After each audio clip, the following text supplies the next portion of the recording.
What's up, everybody? Welcome to another week of CS, State of CS, episode 17. And it's just going to be me and Yanko today because everybody else is hungover after their holiday in Serbia. So we'll let them off the hook. But what's up, Yanko? You doing all right, man? Yeah, I mean, I'm doing great. I had Moses over for the weekend.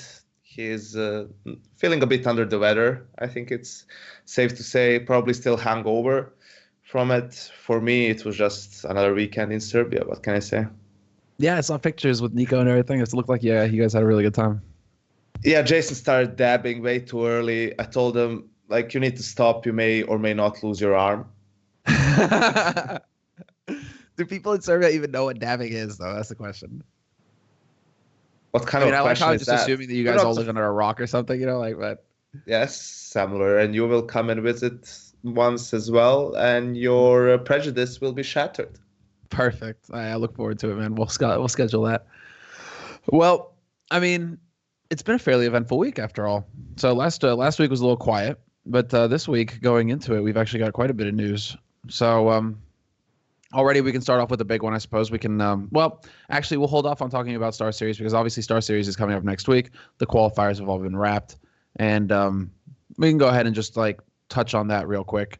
So I mean, that's it. It's the first big LAN basically in a month that we've been waiting for here. $300,000 on the line, happening in Kiev, big arena. Starseries really deciding that they want to put on a show, right? So I mean, that makes that's like the at long last we're going to have another international LAN. Yeah, it's been since Katowice, basically, that we had this break. And even then, we didn't have any of the Asian teams. Here we'll have actually three of them. We have the Korea team MVP, we have Tailu, and we have the Five Power Club, which is another Chinese team with players more or less we've never heard of. So in that sense, it's going to be interesting. It's the first time we're going to see the new G2 team on LAN as well. So that's going to be fun. NIP with Draken. I mean, a lot of storylines for this tournament. Can we start off already with North America? How salty are they right now that they only got 2 spots to qualify, whereas China gets 3? It's like EU gets 3, China gets 3, NA gets 2 because they needed 8 teams. I mean, it's because like this is I think the official name is Star Ladder, I-League, Starseries, Season 3. Talk about a mouthful, but because they have like the Chinese partners in it, so they obviously want exposure for the Chinese scene, the Chinese team. So that's why they get 3 spots. But you can see even for that, one of those spots went to a Korean team. And one of the invited teams, obviously, is SK, who play in the North American region. Right. The second spot went to a Brazilian team as well, which is like immortal. So in all, like, honesty, you only have one NA team in CLG. I mean, talk about a surprise there, who also have an Australian on their team. So not a true NA team there. I mean, you just had to make it. You had to make it 2-0, basically, or you had to make it to the top 2 to qualify in this bracket. It was just straight bracket through and through. There was a group stage going into it. There were like invited teams into the qualifier, and there was a group stage for other teams to try and qualify as well. None of the teams that really made it through the group stage kind of survived long in the bracket. But I suppose what really like blew my mind is that Cloud9 got eliminated by Renegades. Just like, okay then. That's interesting, Cloud9. Definitely not a team that you would expect to fall to the likes of Renegades. Yeah, but that was just a disclaimer. That was when Skadoodle was in the hospital for treatment, so they were playing with a stand, and they played with Valence. Right, Valence, their coach. Yeah. So that kind of hurt their chances. Okay, that's fair to mention. That's kind of an important bit. I mean, for then Renegades to fall to Counter Logic Gaming like 2-0 just got bodied. So I mean, it seems like things are still shifting around. Optic got eliminated by CLG as well. I mean, CLG did some work to get to this event. I mean, they took down Optic, who are granted in shambles, and then we're able to take down Renegades, who are equally in shambles right now with the departure of Yam, their in-game leader, and Opper. So I mean, on one hand, you only beat the teams that you meet, right? I mean, you can't, you play the teams that you get. So you might argue that they had an easier. I mean, the only team that took a map off of them until the finals was B's Money Crew.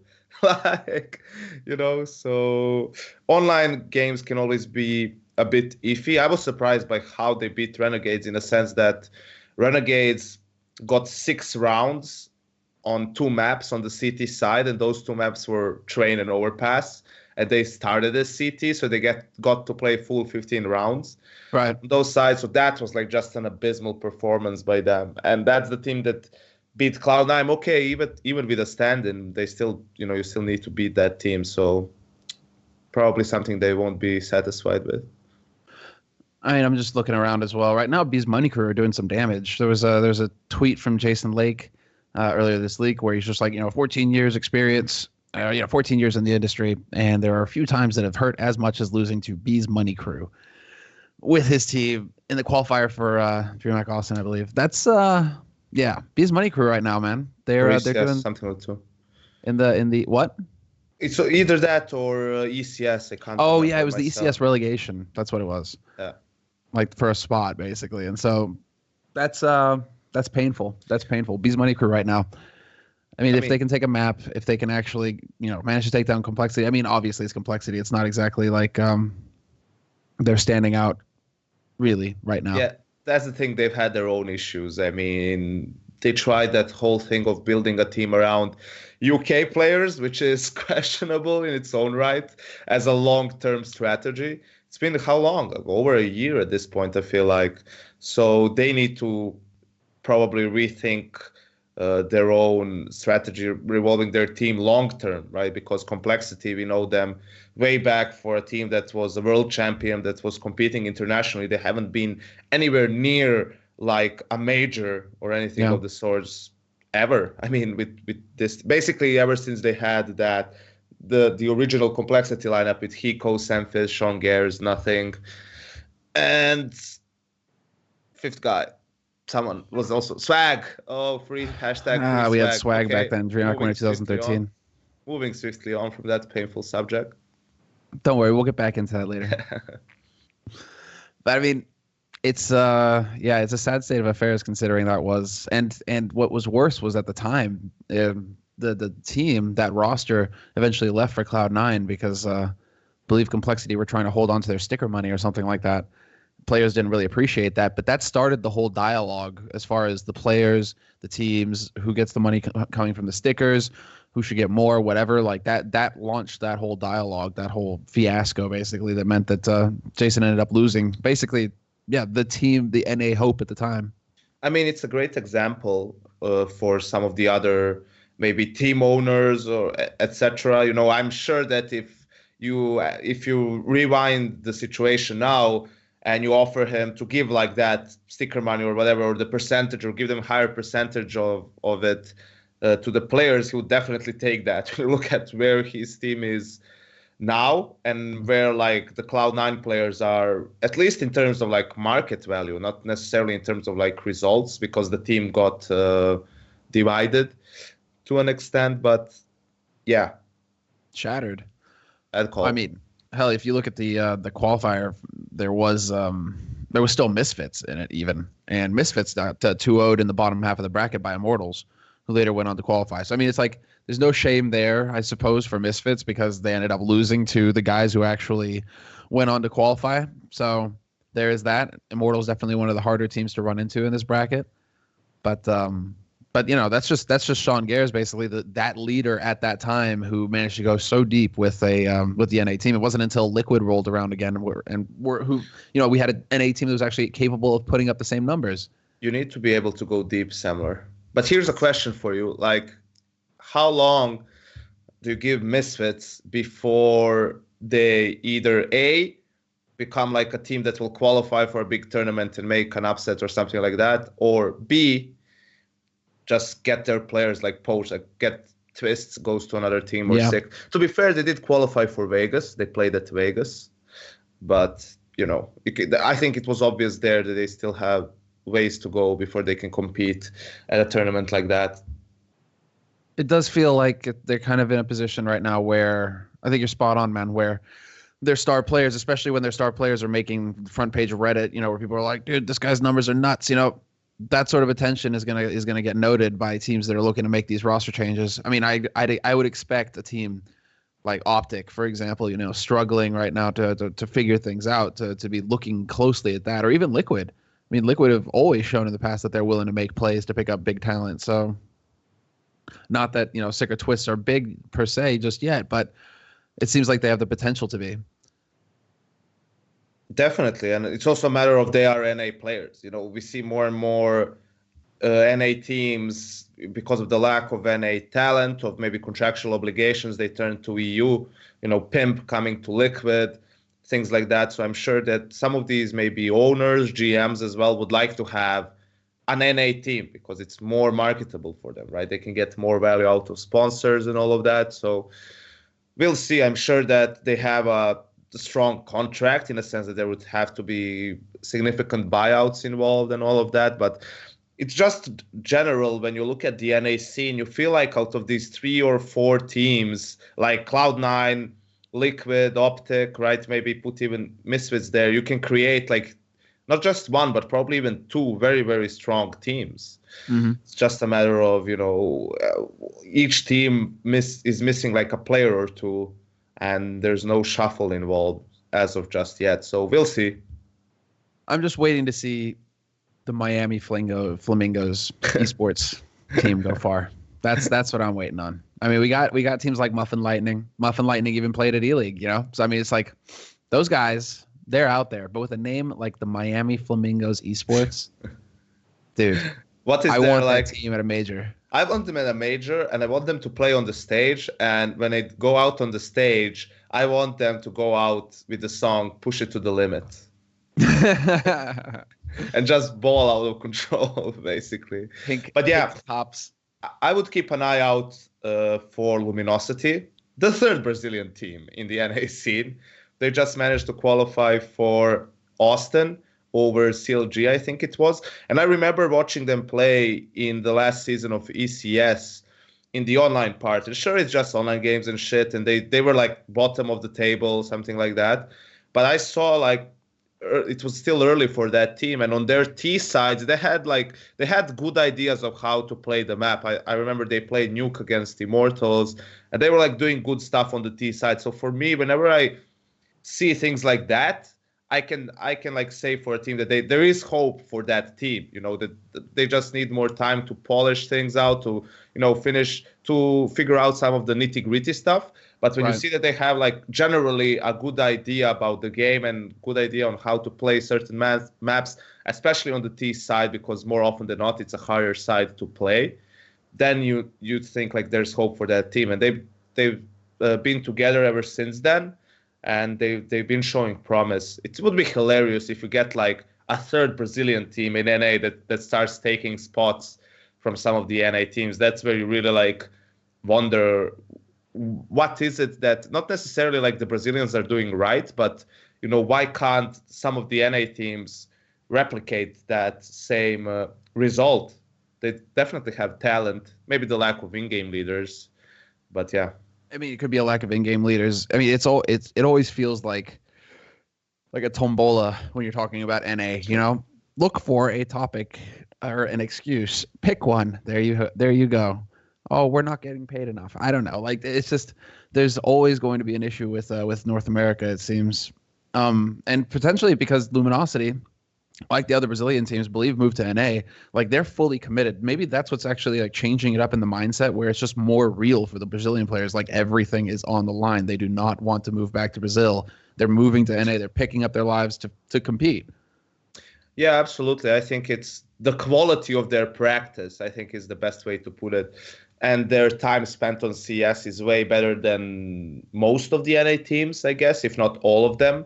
Because It's just not a matter of, sitting down and putting in the hours and practicing. It's how focused are you on practice, on like dry runs, on all of that, or the individual practice, because that's what in the end all leads to becoming a better team. You all need to be on the same page. No matter how shit your practice game is, in a sense that you might be losing or your opponents might be playing some retarded Counter-Strike, right? And you can't really practice that much. There's always something you can practice. There's always something you can learn from practice. And I think the Brazilians really do try from every game they play, or okay, like most of them, they try to learn something and to improve based on it. But I feel that some of the NA teams, yeah, they do some dry runs. They have a couple of strats, perhaps. Some of them have, some of them don't have it.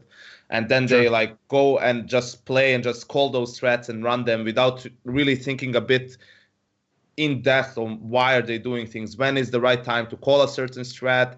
When does it work? When will it not work? You know, and then the game comes, the official game comes in, or the qualifier for a big tournament, and then they're like, oh, this strat is not working when they're playing like super passive. Maybe this would have been great if I could learn this in practice and not when the fucking official game comes in and I lose the game because of it. Something along those lines.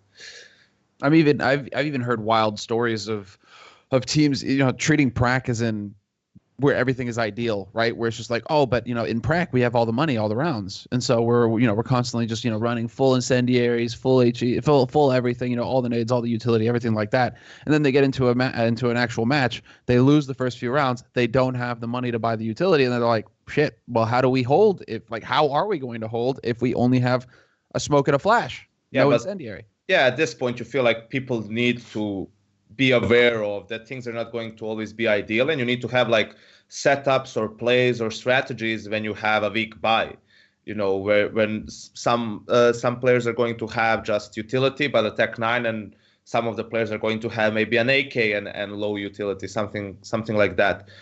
So that's where practice comes in. That's where preparation comes in. So when and those rounds are the most important 90% of the time, because those are the reset rounds. Those are the rounds where maybe both teams are low on money, and that's where you need to win that round to force them to go on an eco, and then you get some momentum. Then you get the ideal buy that you were talking about, and you can execute all those strats. So more often than not, those are actually the strategies or the situations where you need to put the most work in and be the most prepared for.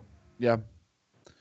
Now, this is still going to be the long voyage, and I don't feel like we're any closer right now for NA, considering some of the moves that are being made. I mean, at least Liquid are trying, it seems, to make those plays again with trying to acquire Russian Mixwell from Optic. But I mean, so like there are teams that are trying to get something going for themselves, but it still feels like it's just a long way off. Like Cloud9 are lost right now. Not really sure what's happening in that camp, considering the talent that they have on that team. You'd expect more, but we're just not seeing it. And yeah, does it all come back around to, well, to quote Thorin, that NA needs leaders of men, and they need in-game leaders. I agree. I think they need both in-game leaders and leaders of men. For example, like for Stewie, I think he's a better version of Nico slightly when it comes to the in-game leading part. I don't think he's supposed to be the in-game leader of the team. I think he just took that role upon himself when they replaced Slammy, because there was no one else that can do it. And it is going to work to an extent, but I don't think he's the type of an in-game leader that will be able to, outplay the likes of VP or SK or or Astralis more than just having a fluke perhaps here and there, right? And I think it also shows in some of the close games when like some of his teammates make mistakes that lose them rounds. It's hard for him to stay composed because like he's just like a young guy. It's normal for him to be probably a bit more emotional than some of the other guys, or just generally more emotional than what would be good for them. Mm. Well, I mean, Starseries, there we have it. We're starting to get, I think, off into an NA discussion here, but are we not? We're not really feeling it. It seems when it comes to NA, and at least going into these qualifiers to qualify for the big events right now, it seems like we're gonna have to hold off on that for a little bit longer, just because, the Brazilians are moving in and they're taking over, and they're the ones doing the damage right now. So Immortals SK will be representing Brazil this next week. which is great. I mean, I'm also very happy to see Immortals doing so well right now. They really seem to be coming into their own. Steel has taken on that in-game leader role. It even saying, that he doesn't want to, but that it's necessary, which is interesting. It just feels like a lot of these players are getting kind of forced into the role, but in Immortals' case, it seems to be working. Steel seems to be, calling the shots that are making people perform. Believe it was Counterpoints last week where they were discussing it, in fact, with FNX and his impact on the team and how long it will take for that self-destruct to happen again. I mean, it's not just that. It's also when you have someone say, I don't really like being the in-game leader, but no one else wants to do it. You're always wondering, okay, can this team really make it to the top then? When they have like one of the most important roles in the team, the player isn't really feeling comfortable in it. He's just going along, Another side of the coin is if they make it to becoming a legitimate top team all the time, contender for titles with a guy that doesn't really want to be an in-game leader, then props to them. They're a really sick team. But it's just with the level of competition we have right now, you really have a hard time seeing it happening. Especially because we're getting into the era of the super teams, the return. I mean, it's going to be fun I think this is going to be like the exciting event to watch because there's going to be a lot of eyes on FaZe, obviously, to see if they can maintain the level that we've seen out of them recently since Nico joined the roster. And it seems like Kerrigan is feeling very comfortable with how things are moving there. So all eyes basically, again, on like Astralis and FaZe as far as I'm concerned. I mean, VP, SK, there's just so much firepower at this event that can do damage. Even G2. Yeah, you also have Fnatic, who has been playing better. Yeah. Since they made the last roster change, every event has looked better for them, even just some of the online games. You also have G2 for whom everyone was saying that they're so sick in practice, no one can beat them, and then they have a abysmal score in Pro League so far online. But yeah, just to end on the NA note, like when you look at the next major, there's not a single NA team that holds a legend spot. And it's only Liquid and Optic who have like a spot already at the offline qualifier for the major. And those teams might lose that spot if they make like significant roster changes. So you feel like if NA is going to make like a shuffle, it should have been actually after Katowice, when there's a lot of time to just practice. Because this major cycle, if they don't change anything and some of these teams fail to qualify again, you feel like they've just lost 6 months or like 4 or 5 months or so. Yeah. I mean, it's not even like you have to be ready by the end of July. You have to be ready by like the middle of June when the qualifiers are actually going to start kicking off. So it's so you lose like a month there. What are we getting into? We're like getting into April now, 1st of April pretty much. So I mean, you're going to have like 2 months solid time for work and changes. Pretty sure that the North American teams haven't given up, that they're still going to be trying to figure that out in that window. Just doesn't really leave them much time. And there's a lot of pressure on them as well because obviously, I mean, that's what everybody's talking about right now. What is happening, with North America? I mean, I was flippant when I was commenting on the fact that they had 2 spots for Starseries, but it's still kind of just like, well, right now, given the level of play you see from North American teams, should they be getting more? Not really. It's that old argument. I mean, it's always iffy. It depends on the tournament, honestly. Like, whether the tournament wants to be international truly, because if you want to bring in Asia to a tournament, then someone has to, someone has to budge in terms of the spots you get. I guess maybe the, compromise would be if they get less qualifier spots, maybe they get an extra invite, but, you can't, I mean, why would you invite any of the NA teams over the like of the teams that we have at the tournament? Maybe you can only argue for Gambit, but to me, Gambit is a better team than any of the NA teams we have right now, and also they're a CIS team, so obviously you want some extra presence there for the fans. No, absolutely. I mean, Gambit is a team that you actually, I think, are going to be expecting to do some damage this event, given the fact that they've kind of been hidden away, but they also have just that work ethic right now. Clearly, we've been seeing results from them since DreamHack Winter. So I mean, last year. So I mean, I don't think that's going to change. I don't think that's going to let up. And I think that if any of these top tier teams kind of let their guard down around Gambit, they're going to get hurt. They're going to get punished. So I don't think that any of these invited teams you can really kind of just, even NIP have kind of stepped up recently, actually, in Pro League. If we're looking at online results, I mean, there's a team that have, like, once again, tried to make a change that will benefit the team. And it seems like it's having a positive impact because all of a sudden they've stopped that losing streak and they've actually started winning some games. So even NIP are looking good, or like at least a threat. Yeah, you can argue that it may be the honeymoon phase slightly, and it's always going to be different at a LAN tournament. I haven't been. I don't know if I watched a single of their games in Pro League, like actually watched a game, but I always say that I didn't think that NIP's problem was strictly like Pith or before that Alu. I always thought that a bigger problem for them was something in regards to their play style as a team. So sure, with Drake, and like you get a dedicated opper, Forrest doesn't have to dabble with it anymore if he doesn't want to. You get more motivation because you just made a roster change. But I'm still interested to see how will they play as a team. Will they make some of those changes that I wanted to see, most notably like being a bit more aggressive on the CT side on some of the maps, mostly overpass, stuff like that, right? If they don't do that, sure, they might become a better team with Drake than they were with Pitt, but I still don't see them beating like, Astralis, VP regularly. They obviously can do it like at a tournament here, at a tournament there, but you always want to, be a contender for every single tournament, right? That's the goal for every team. No, I could see them. I mean, I could see them beating the likes of North, for example, or Gambit, right? If I look at this, if I look at where they're at right now, I don't see them taking down the likes of FaZe, for example. That would be a very interesting turn of events if NIP were able to take down FaZe. Pretty sure that Alu would be pretty happy, going into that matchup. Remember me? Yeah.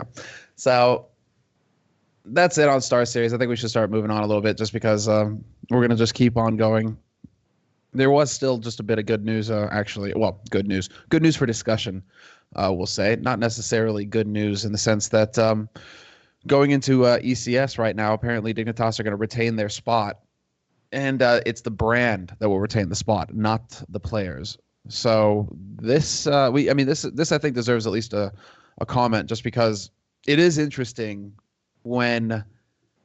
And it's fun. We talked about complexity earlier, right? And the sticker money and complexity's argument at the time was that, it's our brand, it's our logo that's in the game, so we should get all the sticker money, right?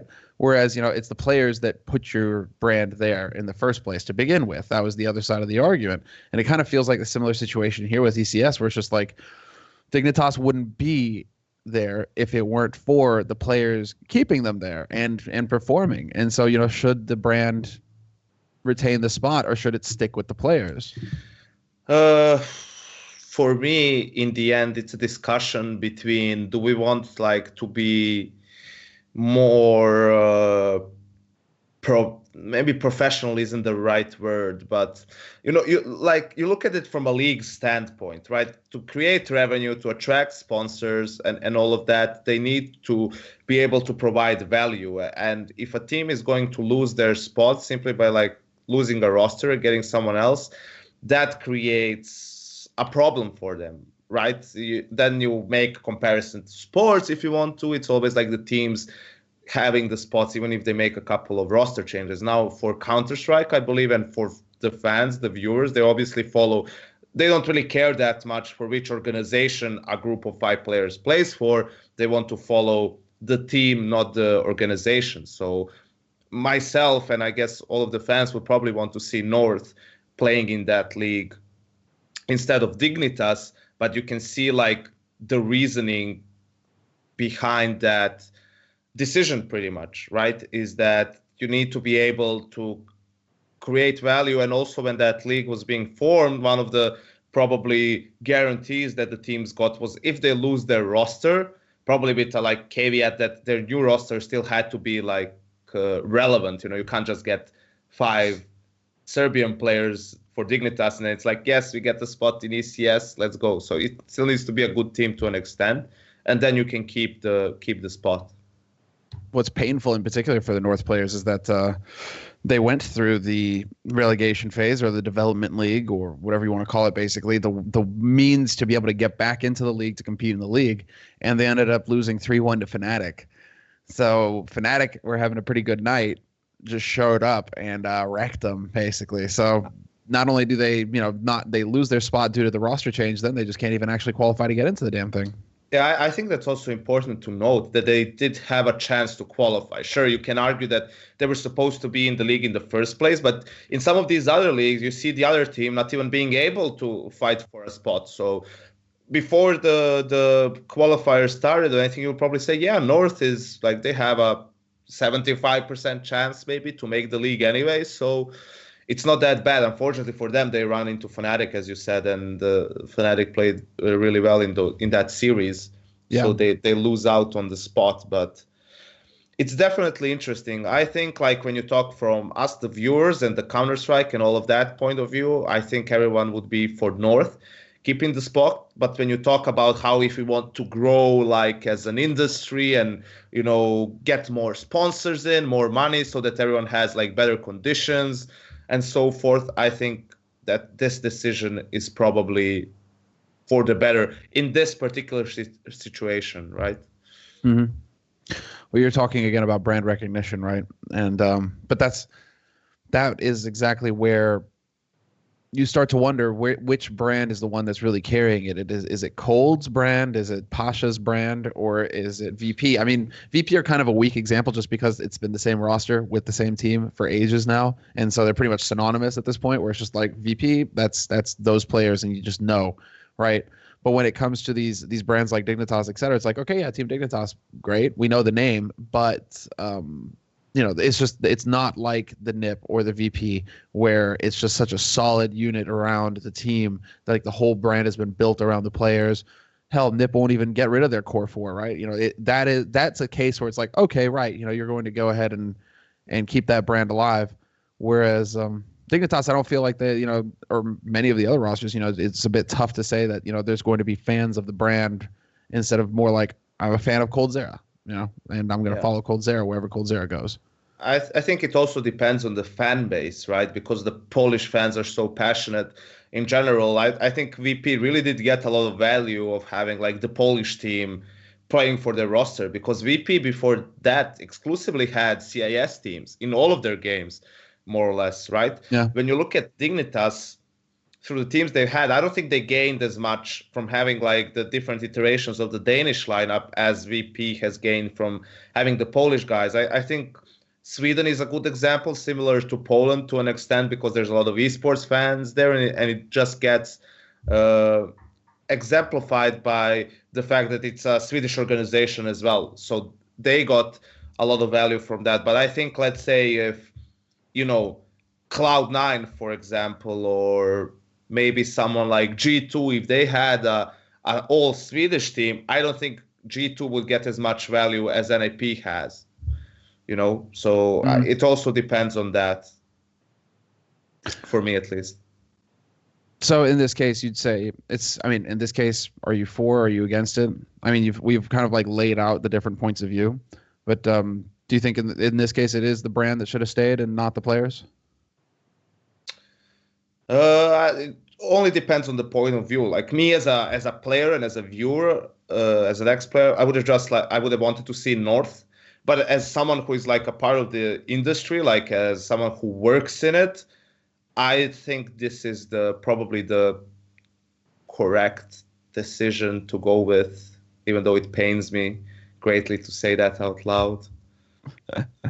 Well, I mean, are you not excited to see the return of Jacob, Rubino, these players? I mean, a lot of things can happen for that team. That's a whole different discussion. But let's just say I don't think this is the same situation as we've had with like SK and all of that happened like in E-League Season 1. Like, I don't think you can draw like a direct parallel and say, well, if you agree with this, then you agree with their decision in that league. I can understand their decision that E-League made at the time because of the things that I mentioned for the ECS example as well. But I still think they shouldn't have gone with it. And it's something that probably hurt SK, and that added to their slump to an extent because they couldn't attend that one tournament when they were like the world's best team and get another maybe title under their belt, right?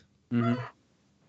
No, that was a tough break for those players in particular, but that's kind of like the situation at that time was very much the players were kind of left out in the cold, and it was the orgs that were getting the bat, and that was a down and dirty fight as well between the orgs as well from what was picked up. So good times with E-League. It's I mean, you kind of bring it up, but you're right. It's not exactly a direct comparison. This is definitely more of a decision. It feels like a decision on ECS's part, basically, to maintain a partnership with the brand and just say, you know what, this is what we're going to go with here. We're not going to side with the players. I mean, I'm curious to see because it's a different route from, say, how Dota 2 has gone with it, and where in Dota 2 the players are the kings, and this is kind of Valve's doing as well. How Valve have just made it, you know, like we don't care about the brand for the majors, right? The Fnatic incident, the majors for the international 3 years ago, 2 years ago, when they said we don't care which brand it is, we're only interested in the players. The players are the ones getting the invite, right? And so over in Dota, that made it very clear, and it basically put all of the power into the players' hands from that point forward regarding leagues, events, etc. Where it's just like the orgs don't really get to have much of a say, and it seems like in CS at least the orgs and the leagues are trying to make it so that it's balanced the other way. I think it's similar to in CS in a sense that still for the majors, it's the players having the power. It's the majority of the players who get the spot at the majors. So that dictates negotiations when shuffles come into play. The big difference is because of the major system and the international, there really isn't that much incentive for people to play anything else besides to get like good results, to get the direct invite for the major, and then in the end the direct invite for the international, right? That's why you can't really exert that much power over players if you're a league or if you're a tournament. You basically need to cater to them to even get them to play at your event. While in CS, sure, majors are still like the grand slams that we have, but last year we only had 2. So if you're only going to play a major and maybe a couple of tournaments here, you're missing out on a lot if you don't play any of the leagues and all of that. So the CS players are in a bit of a different environment, so they can't really act the same way. Yeah, there have been many rumblings in the past about that topic in particular, about trying to band together and form this player union. And I guess the latest outcry was PEA and how all of that broke down. So, I mean, in the sense that the league tried to use the players as bargaining tokens, and that didn't really fare too well for PEA, as we all saw. They kind of crumbled. Really, the players really just pulled the plug on the whole thing. So big, yeah. It's fun. It's like growing pains. We're just watching it from league to league and from scene to scene. You know how each scene is handling things differently. I gotta love their negotiation strategy, though. Negotiating tactics, similar. Okay. We want to make a deal with our competitors.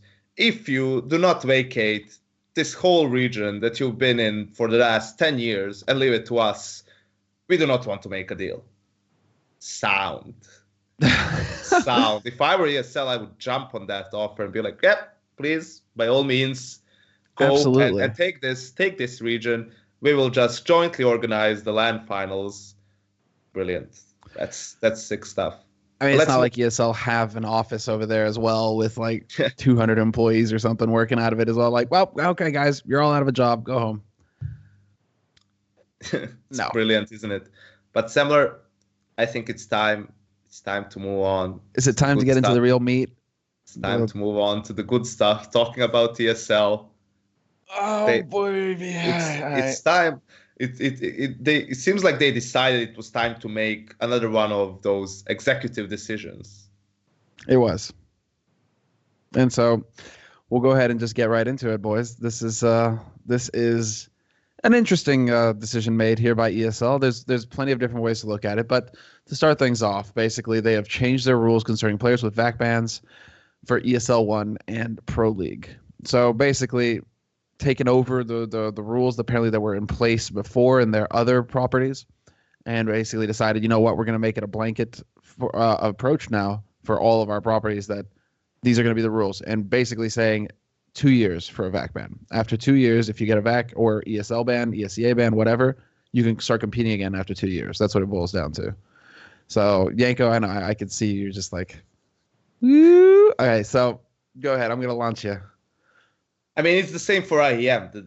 The IEM news was like 2 days prior to all of this. So all ESL events that you have in the calendar, and that's a lot of them. That's like half of the year probably in itself. Basically, yeah. This applies to all of them. So what this means is someone like Kaylee, like SF, like Emilio, who was banned for cheating.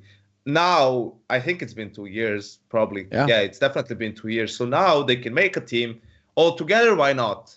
Play the Premier or whatever it is, and then get into the qualifier for Pro League. They can beat a team because those games are also played online.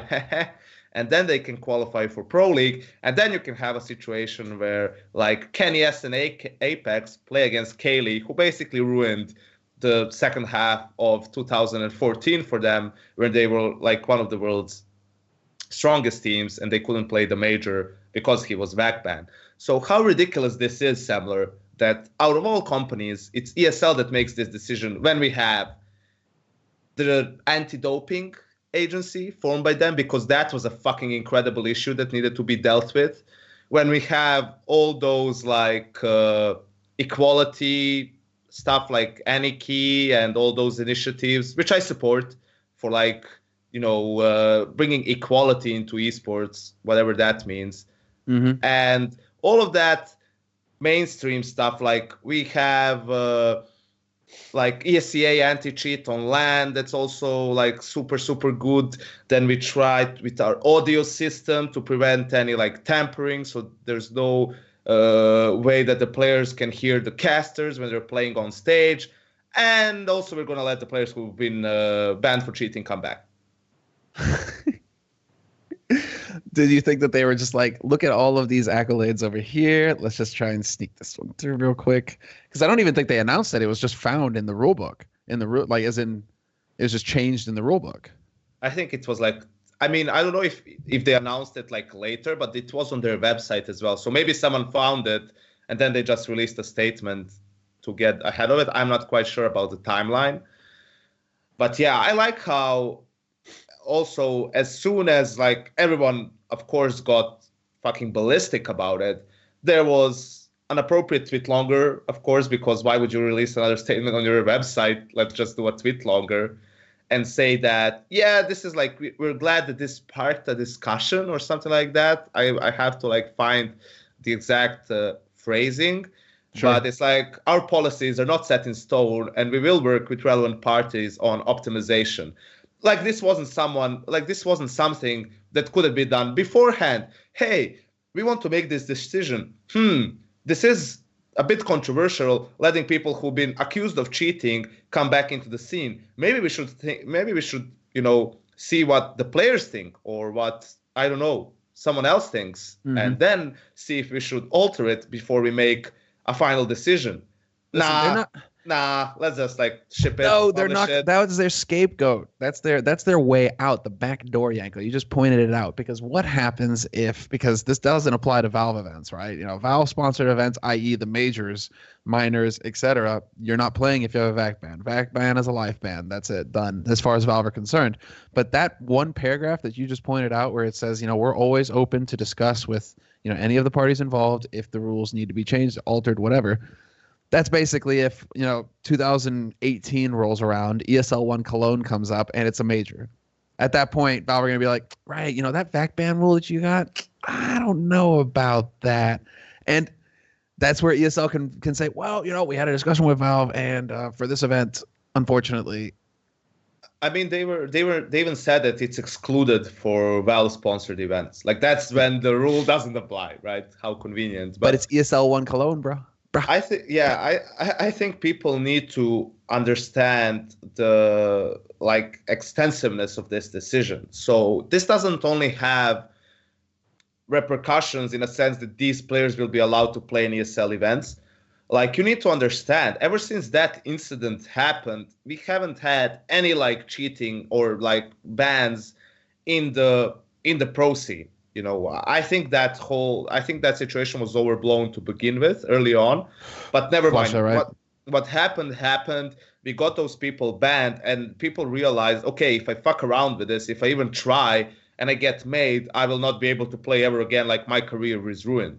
But what do you get now? You get, so I can like cheat around a little bit. If I get caught, I can just keep on like streaming or play this or play that or do whatever the fuck for 2 years, and then I can come back and try and do the same thing. Like, the consequences aren't really as bad. Sure, probably for like repeated like offenses, you would get eventually banned for life. I would assume. You never can really assume when it comes to ESL. That's kind of how it functions in the sports, it seems. Yeah, but it's like now you're gonna have it's also like gonna motivate people to try and create ways basically to backdoor perhaps the ACA anti-cheat or this anti-cheat or that anti-cheat. You just gave a lot of motivation for everyone who is involved in cheating to try harder and to try and do a better job, which I think is the biggest problem with all of that. Now, when you have like an online game, an online qualifier for big tournaments, like ESL has some of the biggest tournaments like that we have in the CS environment, Cologne, New York, IEM, like Katowice or whatever. Like, those tournaments are some of the biggest that we have. And now if a legitimate team, let's say North, has to play a qualifier and they play against ex-cheaters, can you imagine like the mindset coming into that game? Or simply if you're playing against randoms, you're always going to think, like, you're always going to second guess their results until they come to a LAN, and probably even it's going to take a couple of LANs for someone who is new to like really get cleared as a player before. I mean, even you have a number of those players in the pro scene. Flamey is one of the players that everyone thought was cheating, like, until he joined Navi and had a couple of good LAN tournaments. So I believe it was Michael Lele who was calling him out for that, if I'm not mistaken. Yeah, I wouldn't be surprised. So there's like a number of examples like that, and a number of like consequences that are going to stem from this decision if it's not altered. I mean, what's interesting is that there are also a number, as far as we know, right, there's a number of players who have been banned in the past in other iterations of the game who have VAC bans on record. I believe like Snacks was one of them. Nothing.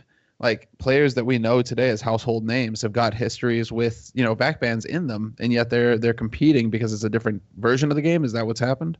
I think it's also a matter of two things. One, what are you VAC banned for, and whether you're VAC banned.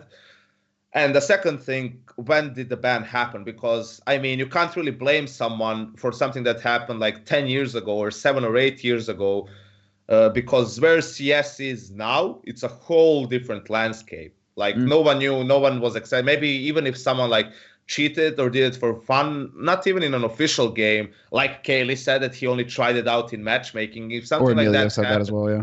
Yeah, except he was banned in a live game. So, like, even if that happened like a while ago, then it's, you didn't know how big the scene was going to get. You didn't know that it's going to be so professional, so many big tournaments. I bet if any of those players had some fun with it or tampered with it way back at some point, if you ask them now, they would like never ever like even think about trying something like that, because players have it great. I mean, sure, they spend a lot of time investing into the game and they travel a lot, but you play a video game for a living and you get great money out of it and you compete in front of thousands of people. So no one would risk that to like try and get a competitive advantage or just to see how it works on anything of the kind. So I don't think that applies to it as well. And you just love the argument, well, if our rules weren't limited for 2 years, we would never have simple like play at ESL tournaments. Brilliant. Just compare a ban for cheating to like a ban for, and that's another thing. Like, if you get banned by VAC isn't nearly as intrusive to your PC as like ECA is or some of the other anti-cheats. Meaning, if you got caught by VAC, your cheat was so shit that like even the most basic of anti-cheats caught it. If you get banned like by ESCA, then it's probably like a high-end type of a cheat, and that means like you're really like trying to cheat probably competitively, and that's a different thing. So also simple. I think his ban, he wasn't VAC banned. In the end, he was banned for like account tampers because he was like banned on his main account. And then he tried to play from a friend's account, or he played from a friend's account as himself for the same team. So they found that out as well. And then he got the 2-year ban. And if you may recall, teams didn't want to pick up simple specifically for that reason, any of the major teams, because if you can't play in ESL events, even back then, that was like the majority of the big events. So there's no point, no matter how good the players is. That's why it was always the likes of Flipside and then Hellraisers picking him up, because for them, if you could play at a major but not at an ESL event, they were fine with that. They would take that bargain. So has nothing to do basically with the rule. Not with this rule in particular, no. I mean, there's also the question of, I think it was Olafmeister who put it this way, where he's just like, yeah, sure, okay, they can come back, but like, who's going to play with them? Which team would actually play with, will Cali be able to find a home on a French team? Probably not. I think if Existence sees him again, he's going to spit in his eye and maybe, throw a punch or two. So, I mean, like, I think they'll definitely find teams. Like, look at some of the maybe up-and-coming team, like in the French scene, a couple of younger guys or someone who can get a player, give him a chance, and then, get a lot of value from him. I'm sure that even without the cheating, or even if he only cheated in, like, matchmaking, he still has skill. Like, maybe obviously that skill would be, it will be added to the skill from the cheat. But still, he's a good enough player to play for some semi-pro French team. So I don't think it's a matter of them. They can even fucking form a team together for all they care and talk in English and play like Emilio SF, Kaylee, SMN, and CLY. You form a team, and you're definitely going to qualify for a DreamHack Open by playing online. I can guarantee you that. For a tournament like Tour, if those 5 players would play, they could definitely beat some of the teams in the qualifier and play at the LAN. 100%. And then it opens it all up again. I don't know, man. I'm interested because, well, it's if you even just Google, if you just go through Google and look at the let's say infractions, right, cheating, and the bans that happen in professional sports. What happens then? A lot of the time, it seems like if you're part of the infrastructure, if you're trying to influence your players, you're getting a ban. But if it's a player who's doing it, it's like a 2-year ban. But then it's like the repeat where they get lifetime ban, right? And I think this is the reasoning behind ESL's rule change and what they're trying to do here. And they've always been the front runners, right, on that whole idea of we need to be more like sports. We need to be more, competitive in that sense, and make a line that is easy to follow if somebody's coming from sports, to be able to look at esports and be like, oh, okay, I get it, right? It's another sort of situation like that where they're probably just saying, well, the majority of bans in sports are 2 years, so we'll just go ahead and follow suit. And then if there is somebody who gets the repeat offender, Cali say comes back and gets caught again cheating, but then the lifetime ban kicks in. How can he get VAC banned against Semler? That's maybe ESCA or something, I don't know. Okay, the reason why that athletics or sports comparison doesn't work at all is pretty simple, is because of the fact how you do doping in sports is basically people always try and find new supplements or new whatever to gain a competitive advantage, something that the anti-doping agency doesn't even know about yet, right? So that's when, even if it's found out later, you can still retroactively get banned for it, which I think it's a bit silly, but never mind. So people get stripped of their medals at the Olympics and stuff like that. The difference when it comes to CS is you don't have physical performance. Your physical performance cannot be enhanced. It's simply performance on the server, and you're consciously making that decision to cheat in the game. So the only argument you can make is that if the cheat is so advanced that it's something so very minor that you can't detect by naked eyes, saying that it's something that helps your recoil or moves your crosshair or something of the source that keeps your recoil on the player's body or I don't even know. I don't even know how you can make something like that without it being detected or without it raising suspicion and being visible like to the naked eye as well, or to like review. So I don't think that's a fair comparison to be made. Also, I think solely because of the precedent as well, and because of like all the consequences that we mentioned before, that it might have. I don't think the same rules should just be translated to Counter-Strike. Just you can't, like, you really shouldn't have people coming back after cheating. It just sets a bad example here for everyone who, what, you have so many like cheaters in pugs in everything. What if, you're going to have people who want to think, oh, I can actually do this all the way into the pro scene. It doesn't have that big of a risk as it did before. Well, we've heard of these horror stories in the past, right? For the smaller tournaments that have their online league qualifiers, etc. You're playing a bunch of online teams, and all of a sudden you run into a team, they're hitting nothing but headshots, and you're like, what is this? I mean, it's happening. It's happened in the past where teams have gotten screwed over by that in online qualifiers already. So, I mean, I think your strongest point, though, is the fact that a lifetime ban is a pretty big deterrent. That's a scary proposition, especially because Valve made martyrs of Swag and Dazed and Steel and the rest of them. Some of them decided to change up and play different games. AZK went to Overwatch and he was playing some Overwatch. Got to meet him again, see him again. Really interesting. I was just like, what? I think he's actually like, I probably feel most bad for him, perhaps after Swag, because no one talks about him. Like no one like talks about AZK. People always talk about like Daze, Steel, and Swag pretty much when it came to that whole incident. And AZK, just because he was like mostly quiet about it, didn't really have that big of a personality or a fan base. I mean, the guy just went on to do his own thing, and I think he's equally obviously like, hurt by that decision.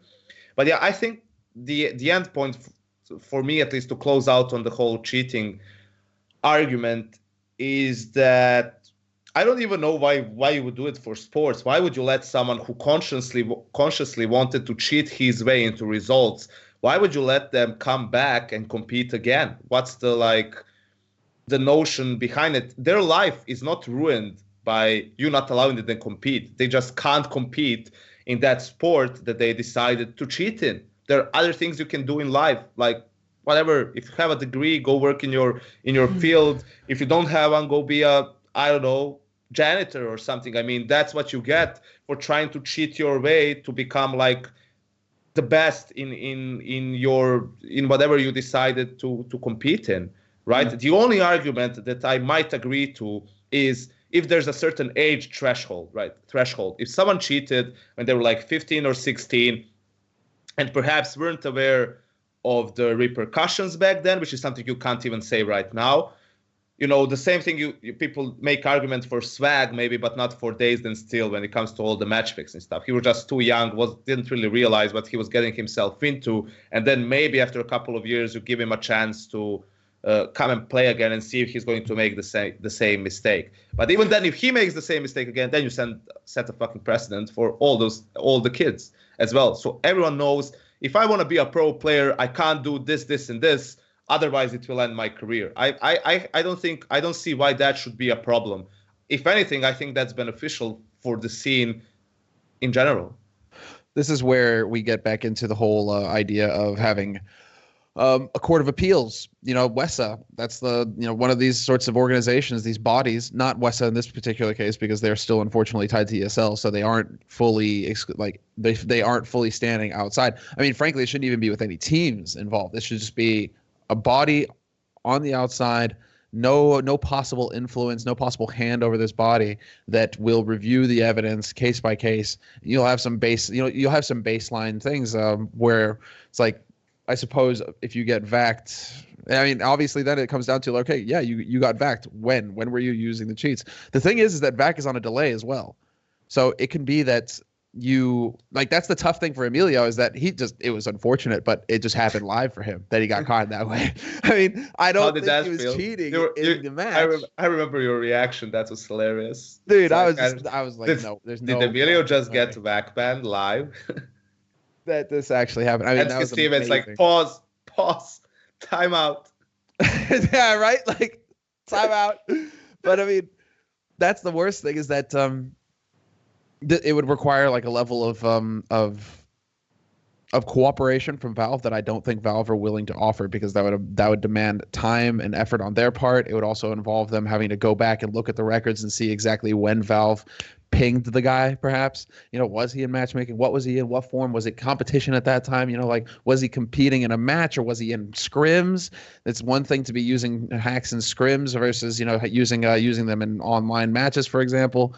I mean, then you start getting into like real gray areas where it's like you're going to have to get all of the facts before some kind of decision can be reached, and that would involve cooperation from quite a few people that I don't think necessarily want to take that step. Yeah, it's much easier for Valve to just be like, you know what, you cheated, fuck you, you're out, and then there you go, and end all be all, and end of story, right? Because there have been years now of these match fix players, right, who've been reaching out with lawyers, trying to put together cases, trying to put together whole reams and reams of documents and arguments and public apologies and all sorts. And Valve have just deaf ear. They aren't even listening. They aren't even answering.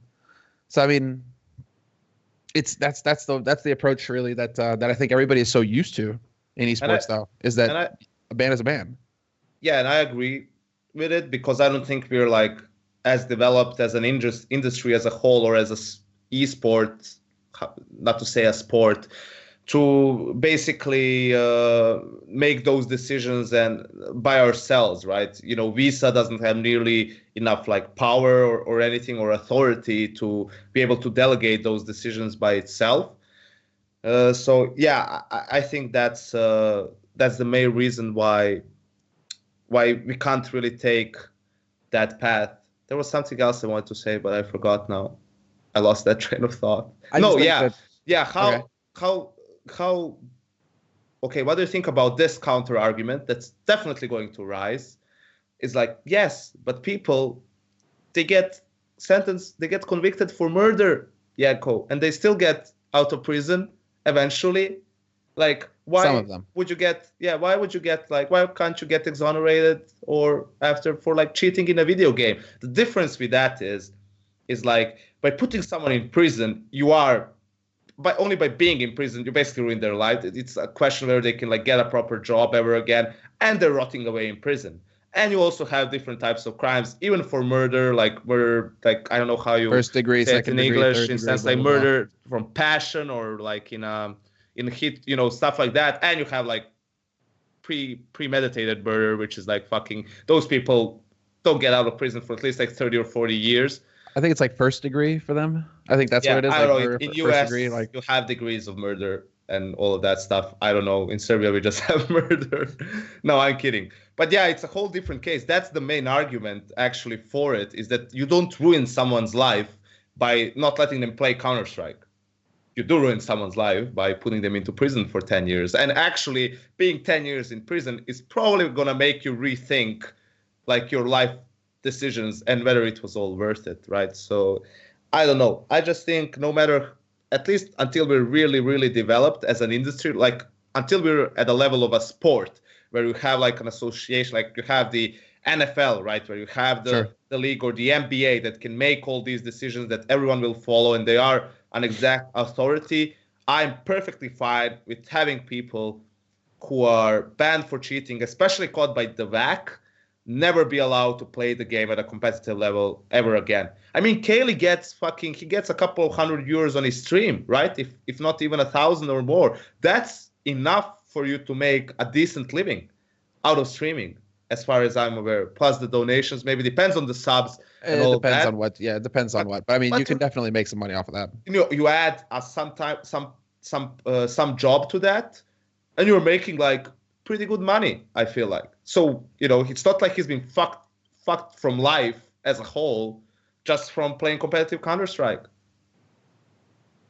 I think you're right, though. It seems like ESL, well, it just seems like ESL are going to be the first to try and be progressive and say, like, we are this big, anti-doping and all these sorts of things. We're going to take the steps and we're really going to, yeah, and yeah, it just doesn't feel like just what I was talking about there with that kind of like outside body that would regulate these sorts of things. That demands a lot of money just that. And I think that's what prohibits it right now. It's just it demands time, it demands money, demands competent people to head it up, and we just aren't there yet. And so, which is why I think there is a strong argument for the approach that we have right now, where it's just like throw the book at them and hope that like not a martyr, but like a public execution, let's say, a flogging where you're literally just tying them to the post and whipping the flesh off their backs. I mean, that serves as an example for the rest, and that perhaps will serve as a deterrent.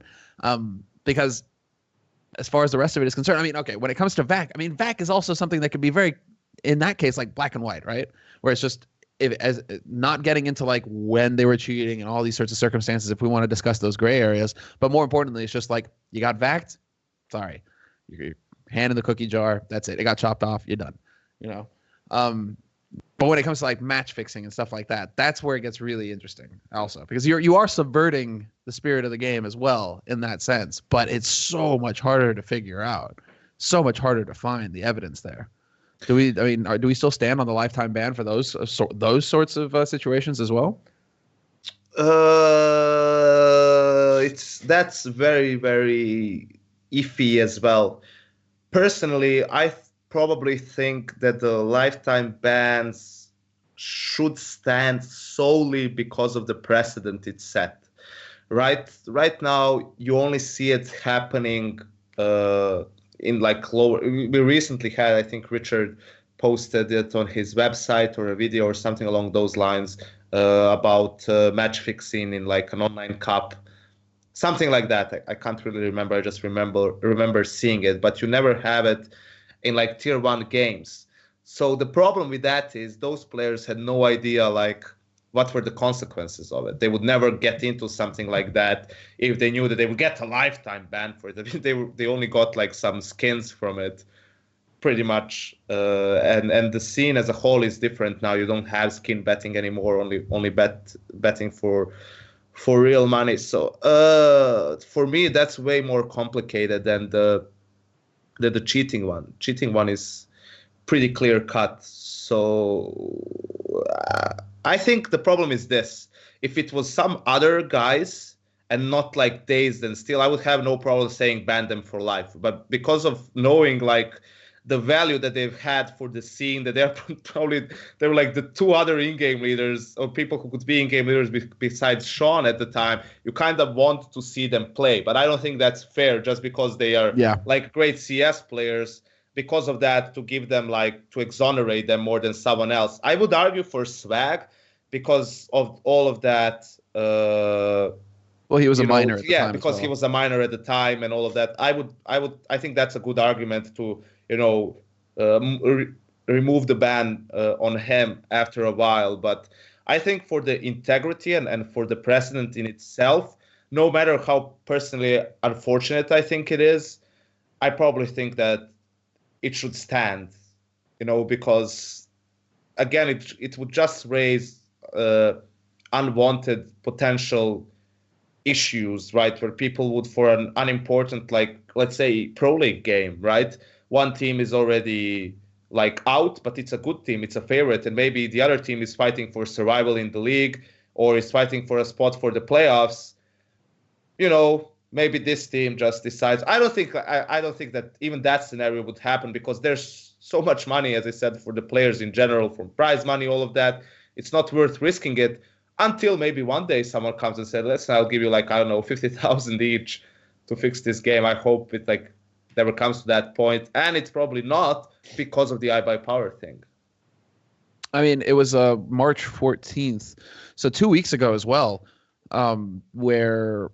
Speaking of that, right, where you have like these, because match fixing is it can be such a gray area. You need to be able to compile so much evidence to be able to lock something down. It was so much work for Richard Lewis to actually be able to figure out where and when the fixing happened, where the skins went, where all of this sort of information was an insane amount of work just to figure out and be able to pin down the iBuyPower players. But what's interesting is, I mean, ESL obviously adjusting their rules when it comes to VAC bans, but WESA also just announced something along the lines of, if you are an organization that owns one or more teams, or one or more, two, right? More than one team. We'll put it that way, right? Let's keep it simple. if you own more than one team, you're screwed. Like, you are not allowed to compete in WESA sanctioned events, right? And they've given 18 months for these team owners to comply. So that's an interesting move as well, just because, okay, then we're starting to move in like the ways of LCS, I suppose, or Riot, right? Where it's just like you own one team and that is it. If you have two teams, you sell the other team. I mean, that depends on how adamant they want to be about the issue, whether it's like hunting them down, because it's pretty easy for people to just change the organizational structure of a company and then, set a subsidiary or something along those lines. Doesn't even have to be against the same parent, under the same parent company, and just have that, ES Force is owning Navi, but BS Force is owning SK, and it doesn't have the same owner owning both of those, but it's someone who is close to the original owner, right? You get where I'm going at with this. So nothing principally changes. It's just changed on paper so that you comply with the rule. Now, if VESA wants to go all the way to, go through the paper trail and figure out who is like the end owner, all of that, then that's fair play. But if it's just so that one company cannot own two or teams or three teams or more than one team, more than one organization, then that will be like relatively easy to get around, right? Mm-hmm. So that's the first question. The second part about it is I like it. I mean, I agree that, again, it removes any potential conflict issues. I don't think that when Heroic and Astralis meet, like Refresh has any say in, I think both teams just simply play for themselves. They always play to win. But the timing of this as well. This just to say, this actually got released just after like a big interview with Nikolai, the CEO of Refresh, where he explained the structure, or at least gave more insight on the structure of how Refresh actually works and operates with Heroic and Astralis and Godsent and I believe Norse. So I mean, the timing was pretty good. I was like, damn, okay, WESA really laying down the hammer.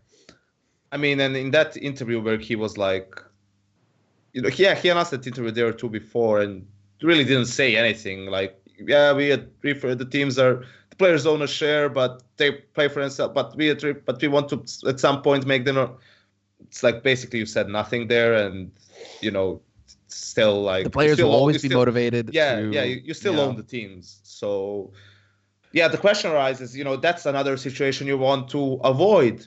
If Heroic is playing to remain in Pro League, Astralis already secured first seed or already secured the the playoff spot. And maybe it's not now, maybe it's 2 years from now when Pro League has a 10 million prize pool, or there's a lot more. There's like it's broadcasted all over TV, blah blah blah.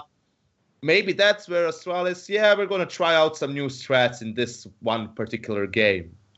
You basically don't want to ever have to ask that question. That's the only thing. It's not a matter of whether it will happen or whether it will not happen. You just never want to have to think that, never want to have to ask that question.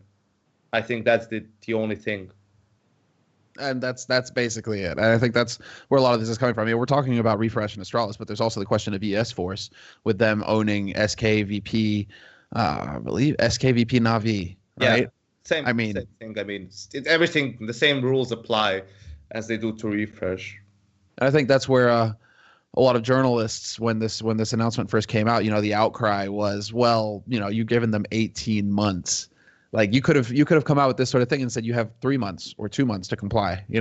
Instead you've given them a year and a half to figure out how to work around it or sell off the property or whatever. I mean, keep in mind, ES Force, they actually have two teams that are part of WESA. Right, directly. Yeah. Another thing is, if you put like a really short deadline, you're basically screwing over the teams in fact that they need to sell off a team, which basically forces them to like lower the price to a potential That's what happened with Renegades and Riot, Yeah, so with 18 months, you give them enough time to like negotiate things to get a good value for those teams, if they indeed intend to sell them. And I think in general, there are like other issues within the scene. I think this is just a step forward when it comes to that maturity we were talking about, and why we can't have like VESA regulate the bans, for example, by itself across the scene, right? We're not just mature enough. Maybe VESA is not even the body that's going to do it like 5 years from now. So that needs to be seen as well. So I think this is like a good time frame to slowly like get things going, moving towards the right way, and then you can also start doing some of the other things as well. That will, maybe 18 months from now, some of the leagues like weed out each other. Maybe we don't have like Pro League anymore, we have ECS, or maybe we don't have either, we only have V League, right? So that's, I mean, ultimately, I think that's where it's going to end. We're only going to have one big league that's going to be like played through the course of a year, perhaps 2 seasons, 3 seasons, whatever. And then we're going to have a couple of really, really big standalone events. Maybe there's not going to be as many like tier 1 events either, but it's going to be way easier for everyone to follow the scene. You're going to know, okay, this is the league, this is what it leads to. We have these couple of like stadium events, and then also for like viewers back home, for selling broadcasting rights, TV rights, and then also for people who want to come live to the event. They know, okay, it's maybe these 5 or 6 or 8, 10 events, doesn't matter, a year, and I can pick which one I want to go to depending on the region. And you know that more or less all of them are going to be like big events, and all of them are going to be full. You can't really fail on picking in terms of like either the teams or production or organization or the venue. It's basically what's the most suitable for you to attend based on, you don't need to travel from EU to NA. You're going to have an event in EU at some point, right? And that might not happen like 2 years from now. It might not even happen 5 years from now. But I feel like at some point, if we really like keep moving forward, that's like the end product. It is inevitable. Well, it will be inevitable if somebody actually rolls in and puts real money on the table as well. That's the other option. It's like, it might be that we have the existing leagues that kind of hang in there, but it might also be that you're going to have some external player, Chinese backed, I don't know, some crazy company that's just going to roll in and be like, hi, we have hundreds of millions of dollars and we're going to put a good chunk of that into this. Do you want to participate or not? Right. And it all depends on how aggressive. Just to cut you off real quick, something Sure. like not exact that example, but the WESG tried something similar. I mean, that was the biggest prize pool we had for a CS tournament, $800,000 first place. Yeah. Sure, they had that rule where you had to be from the same country in order to participate, every member of the team. Still, you have the likes of VP who attended. You have the likes of Astralis, SK. Dignitas. Yeah, they could have played with Daisy, right? So you had some of these teams that could have attended the event, and some of them skipped it. Others didn't really take it as seriously to an extent, like VP. And it was like relatively close to the major, so some of the teams skipped in order to get practice. But the point being, just the money isn't enough motivation for like all of the teams. For some of them, it is. Sure, if you come and said like 3 million for first place, at this point, you would probably get all the teams. That's right? Where, that's what I'm talking about, man. It has to be big dick money. Just like, boom, on the table, there it is. And, admire, right? Because we're going to be the biggest tournament in town at that point, right? If you show up and say if you start offering international money, like even crowdfunded, like real crowdfunding, like they could come in and actually try and get something rolling like that. If you start offering international money, it's going to be very hard for organizations like DreamHack, like ESL, to compete with that. It's entirely possible that some external company decides to come in. Yeah, although the way I'd go about it, if I wanted to enter the market, I would do what Epicenter did. I would start like making one event, but I would go like balls out. Like the prize pool was good, but it was also like the fact that the players were in a 5-star hotel. Like there was a lot of focus on the stage. The whole like opening ceremony was pretty baller as well. Like production was pretty good. I mean, they focused more on the Russian stream, but they had cool features there as well. I mean, the talent was taken care of properly. So everyone who was at that event was basically satisfied. There was no one who could like complain. And I think everyone who attended would come back to an Epicenter event again. Hands down, all of the players were over the moon. So if there's a, event colliding with maybe, a potential DreamHack or an ESL event, well, maybe that's where, or a Star Ladder event, maybe that's where players are, we're going to go with Epicenter over this because we were like, had such a great time and all of that. Mm-hmm. It's there's a lot of speculation involved in how things are going to go moving forward. That's for sure. I mean, I don't know how many Epicenters or WESGs are waiting in the wings, but it doesn't feel like perhaps those guys are going anywhere either. I mean, Epicenter has another Dota tournament that they announced, and WSG, I think there was a news post like in January, something like that they're committed to 2 or 3 years of that same tournament, the same structure, with the finals being in Hangzhou, a small village in China with 5 million people. Half the population of Sweden. Yeah. What is the population of Serbia? Random question. It's like 7 or 8 million, 7 point Seven? something. I think Sweden just broke 10. So it's like, and then you have the city of Los Angeles that has maybe 16 in the greater area. So I'd like to remind you that you are an American citizen somewhere. Still am. Not Swedish. Yeah. It's like honorary Swede title. I don't know, man. I've been here for a while now. So, that's good. All right. I think we can go ahead and start moving on to the topics that matter. You know, I feel like Valve, they needed to spice things up a little bit. And not about VAC, but about bringing back one of the greatest disasters of all time, the R8. And it seems like they're going to change it up and actually improve it and the Negev. So, do you want to see the Cowboy R8 back? Brilliant. It's like, which guns need fixing right now? Which guns do we need to tweak in the game? Yeah, let's go with the R8 and the Negev. Why would we ever want to do something about the fucking UMP, which is literally breaking the game right now? Why do we know? No, that's only used in pro games. No one uses it in matchmaking, but people like the Negev. It has like, it's a machine gun. It's like, that's so fun to play with. The R8, it's a revolver. That's what people want to see. So let's put all of our joint efforts into fixing those two guns that no one really eventually cares about. I don't care about R8. I don't think, as long as it's not overpowered, it's almost never, I think to an extent, like 95+% of people are going to use the Deagle. So I don't think revolver should have been in the same rank as the Deagle. You probably needed it. You should have put it somewhere else. I don't know what's like a spammy gun instead of the like an CZ and 5.7. You already have the two of those. Sure. I don't know, maybe with the Berettas, right? Because Berettas are like close range, high rate of fire, and then the alternative is the revolver, which is like long range and more damage, but you know, make it less good than the Deagle, so it's the same cost. The Berettas are like, how much? Are they 500? It's almost like no, I believe they're. Yeah, actually, I think they are 5. I can't remember. But it almost feels like a CZ to me because of the spray function. You know, it's like you can spray with the CZ and you would spray with the R8 if you go for the second function, right? Yeah, but I feel like it's a lot more random in general.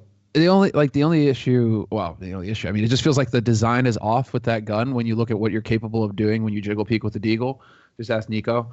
I mean, he's obviously an outlier a little bit when it comes to Deagles and how good he is with them. But you know, your ability to just quickly peek around a corner with the Deagle, it's there. And it felt like that was the idea behind the R8, is that the devs really wanted you to like time the shot so that, you know, you just come right around the corner as the shot goes off.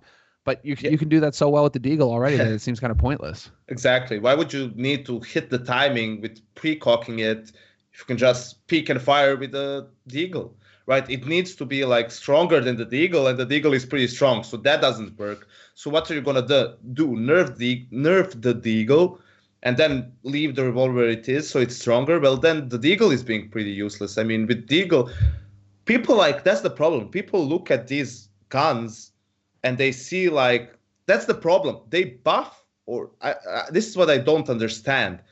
So why would you make the changes to the op way back? Because people were using it too much in casual games? I don't think that was the reasoning. I would assume that the reason was seeing what like JW and Kenny S were doing in pro games and be like, wow, this is too overpowered. Let's nerf this. But then you like, for some of the other guns, you look at like the general stats.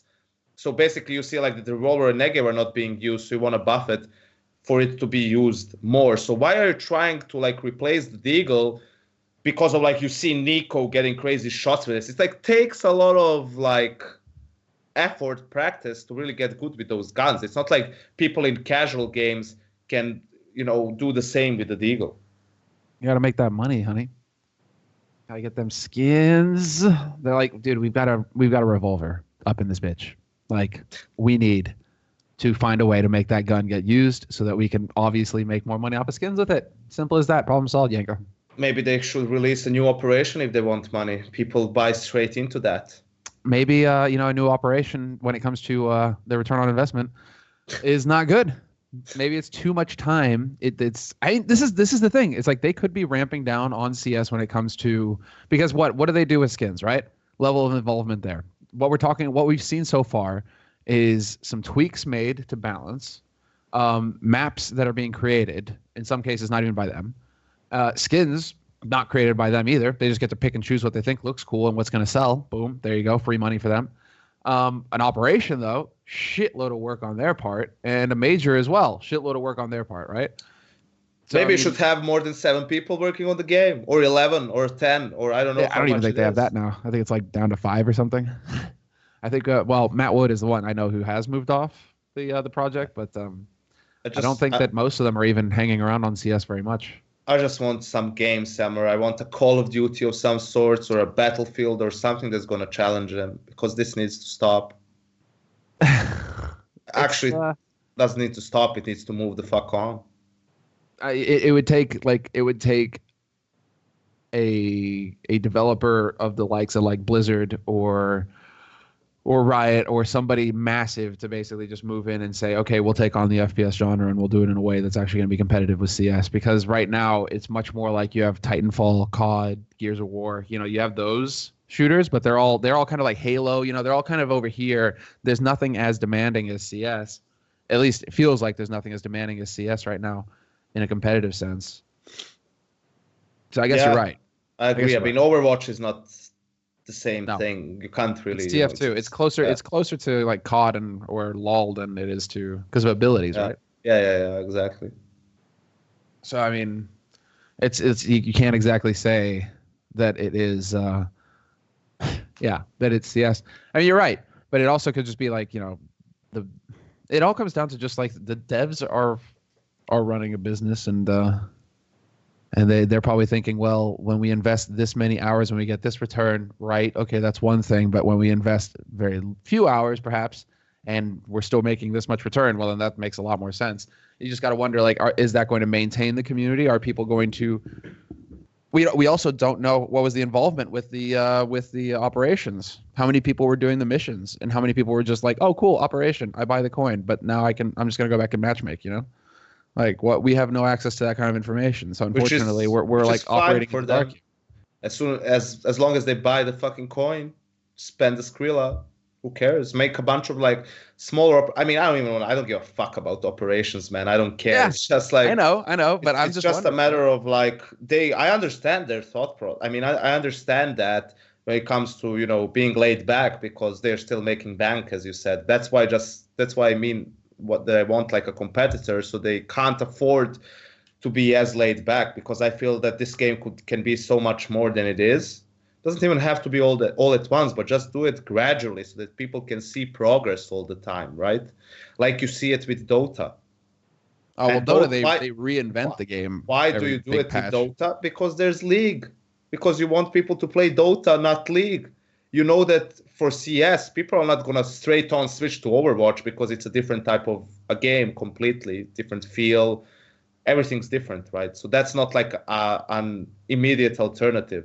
But maybe people will start playing it more, or eventually some people will move on, because at the end of the day, it is FPS. I feel a bit sad that you're focused so much on League and Dota, and you're not saying one word about Smite or Heroes of the Storm, man. Yeah, I wonder why. I wonder why. The problem is also Heroes could be a great game simply because of the lore. Like Blizzard has the best lore in esports, probably is safe to say, I think, between StarCraft and Warcraft. It's like insane. It's insane the amount of things that they can do. It's just like they wanted to create a different they wanted to create like an Overwatch in MOBAs, which doesn't really work. They just make it like shorter and all of that, and it's like, I don't know. Doesn't really seem viable. I think that game is being like kept artificially alive to an extent. It's more, or it feels like more of a move than anything. All right, we're getting off topic.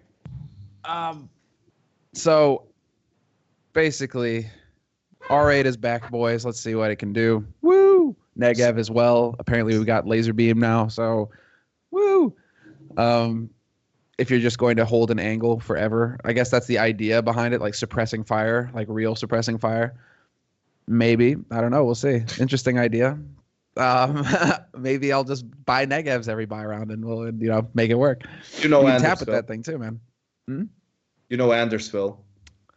The one thing, like it's like that's just, if you want to change, I feel like that's going to appeal much more to the casual lower tier, because if there's a ramp up time to spray accuracy, then that you're only at a higher level, you're only gonna get your head banged off, right? It's like a SCAR 20. You don't really see too many SCAR 20s because at the high level, the players are so good at hitting headshots that you get your first shot off great, but by the time you're getting your second one off, you're dead. So I mean, it's still hard to see a world in which the Negev is going to be ever worth that much money, but that spend, right? All right, do we want to close the show with just a quick note here? Talking about new players wanting to move into the scene. 300,000 now for an event in India, and a lot of talk about India becoming or wanting to become a fixture in the calendar for CS:GO as a major stop. No one cares. The show is over. There it is. I'll say one thing about India. There was that gaming festival or some shit towards the end of 1.6. Just Google that, or maybe if we can find it, we'll leave a link in the description. Yeah, that's all I have to say about it. I mean, jokes aside, obviously it would be great if we get another region involved, like in CS, especially a region that has as much population as India has over 1 billion people, I think, in terms of population. So it's always great spreading CS to new regions. It's just a matter of sustainability, right? You need to start small, get the player base growing, get the infrastructure before you can really expect to bring like the world's best teams. Nowadays, 300,000 is not worth for teams to come to India. I feel like best teams in the world. So it's definitely, a low number per capita, for when it comes to India, right? 1.252 billion people in 2013. Yeah. So basically 2 billion now. I didn't know. India, populated by rabbits, apparently. Okay. I think it's the second most populous country in the world after China. Let's find out. Trivia time. When you play Trivial Pursuit with your friends next time, you're going to be ready. That's right. China in 2013, 1.35. God damn. Yeah, I know things, Samler. I know things. Continent. If you take the African continent, 1.216. So that's in 2016 as well. So yeah, China and India will definitely have gone up. So Samler. I think it's time to close the show. We started talking about fucking demographics. So. Then you got population of the United States. Subscribe. Follow us on Twitter. Follow us on Soundcloud. Follow us on YouTube. Follow us on Instagram. Follow us on Snapchat, Foursquare, Bumble, Tinder, and enjoy the show and all the shows and watch all our shit so we can get more money. Thank you. Bye.